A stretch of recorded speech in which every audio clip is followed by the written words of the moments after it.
Денеска се одбележува меѓународниот ден на децата на улица 12 април, каде што всушност се работи за оние деца кои што немаат дом, дом им се самите улици, своите денови од самиот живот ги поминуваат токму под ова ведро небо. На оваа тема денеска ово утро ќе ни говори мојата денешна гостинка Климентина Дубравска, која е дел од Мегаш. Добро утро и добро дојде во нашата емисија. Добро утро, добро ве најдов и благодарам за поканата. Може ли подетално да објасниме која е целта на овој ден и што иницира? 12 април е познат како меѓународен ден за децата на улица. Целта на овој ден е да се зголеми свесноста за децата на улица, дека важат истите права според Конвенцијата за правата на детето, како и за сите останати деца, и дека не секој дете што е на улица сака да биде на улица. Генерално за овој ден на 12 април во 2011 година конзорциумот за децата на улица, кој што е една од по глобалните меѓународни мрежи за правата на децата на улица, за прв пат со својата кампања го започна славењето на овој меѓународен ден. Од тогаш на глобално и на светско ниво од 2012 година под различни теми се спроведуваат кампањи, семинари, вебинари на кои што можат и самите граѓани да земат учество и да се вклучат во кревањето на свесноста за правата на децата на улица. Каде се постојат оние дневни центри во Македонија за привремена грижа на ваквите деца?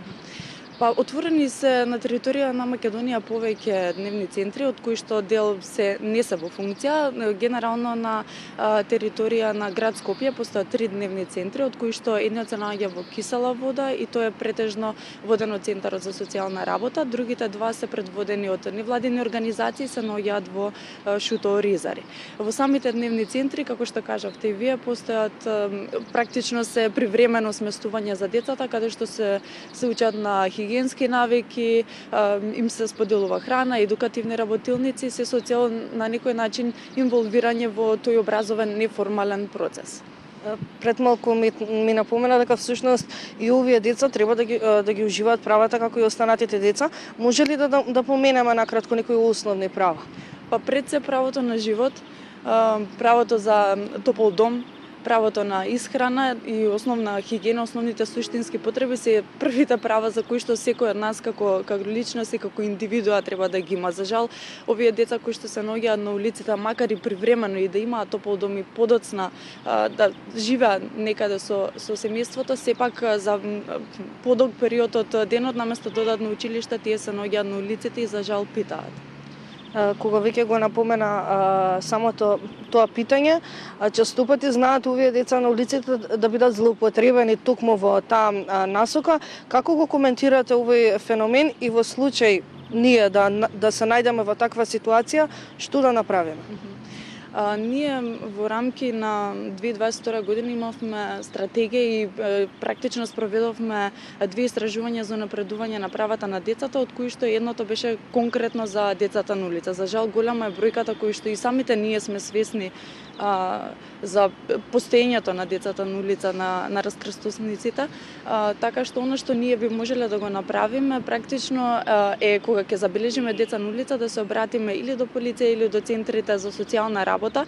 Може да се обратат и на Алу Бушавко, телефонот за деца и млади, кој што е достапен 24/7, па ние понатаму да преземеме соодветни мерки во насока на згрижување. Важно е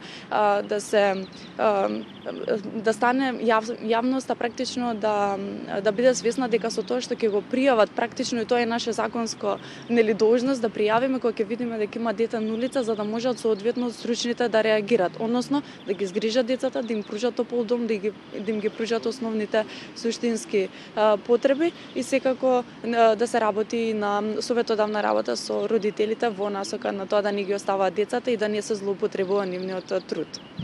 Напоменавте дека е голема бројка, имаме некоја неофицијална бројка, колка е таа или пак во кој град од Македонија имаме најмногу деца на улиците? Генерално Скопје знаеме дека како главен град претежно и за жал од Скопје потоа транзитираат во одредени делови за време на летните периоди сезонски работници така наречени.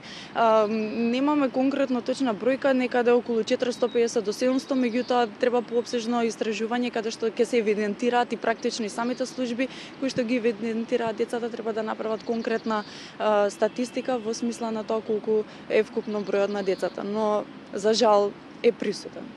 За крај сакам да ве прашам како Меѓаши го одбележува овој ден, па дури како во светот се одбележува овој ден и за крај да дадеме апел како да се зголеми совеста во однос, како да им помогнеме на овие деца.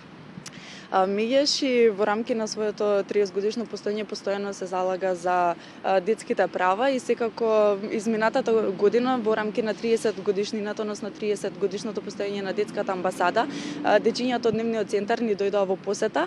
Оваа година, практично денеска во 12 часот, одиме во посета на дневниот центар заедно со уште една организација СИЕК, која што исто така соработуваме во рамки на оваа тема.